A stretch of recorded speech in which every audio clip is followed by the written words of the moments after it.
भगवत गीता के 7वें अध्याय से श्लोक 16 में बताया गया है। हे भरत श्रेष्ठ, 4 प्रकार के पुण्य आत्मा मेरी सेवा करते हैं। आर्त, जिज्ञासु, अर्थार्थी तथा ज्ञानी। अब इस श्लोक का विस्तार में अध्ययन हुआ है।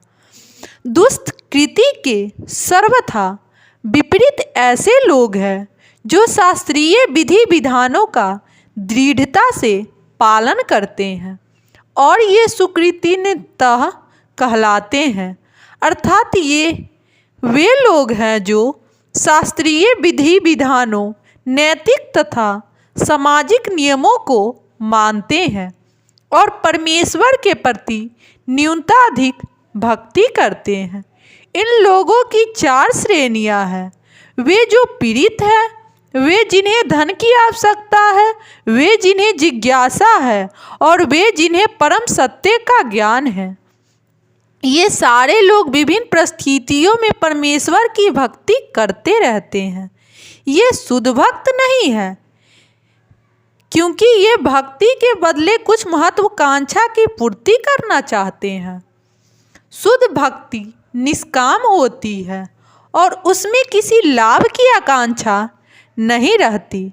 भक्ति रसामृत सिंधु में शुद्ध भक्ति की परिभाषा इस प्रकार की गई है।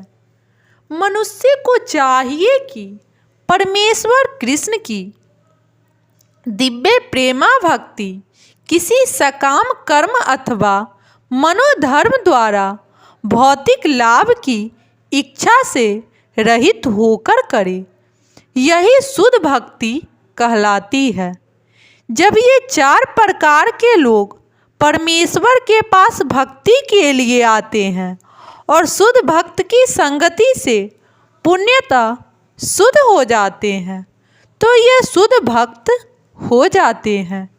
जहाँ तक दुष्टों का प्रश्न है, उनके लिए भक्ति दुर्गम है, क्योंकि उनका जीवन सर्वथा पूर्ण अनियमित तथा निरुद्देश्य होता है। किंतु इनमें से भी कुछ लोग शुद्ध भक्त के संपर्क में आने पर भक्त बन जाते हैं।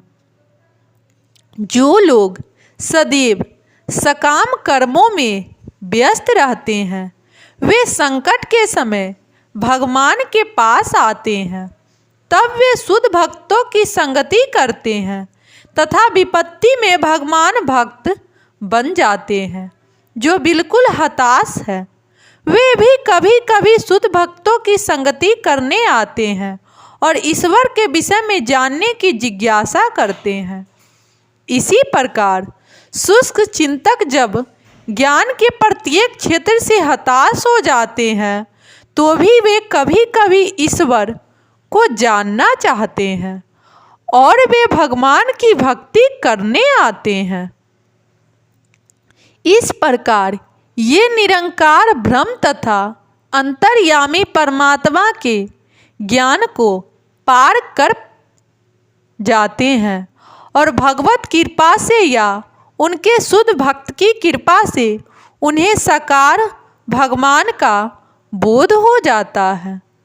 कुल मिलाकर जब तक आर्त, जिज्ञासु, ज्ञानी तथा धन की इच्छा रखने वाले समस्त भौतिक इच्छाओं से मुक्त हो जाते हैं और जब ये भली भांति समझ जाते हैं कि भौतिक आसक्ति से आध्यात्मिक उन्नति का कोई सरोकार नहीं है, तो वे शुद्ध भक्त बन जाते हैं।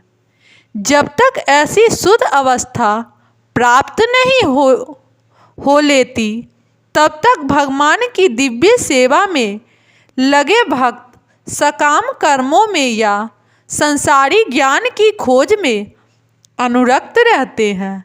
अतः शुद्ध भक्ति की अवस्था तक पहुँचने के लिए मनुष्य को इन सबों को लांघना होता है। राधे राधे भक्तजन।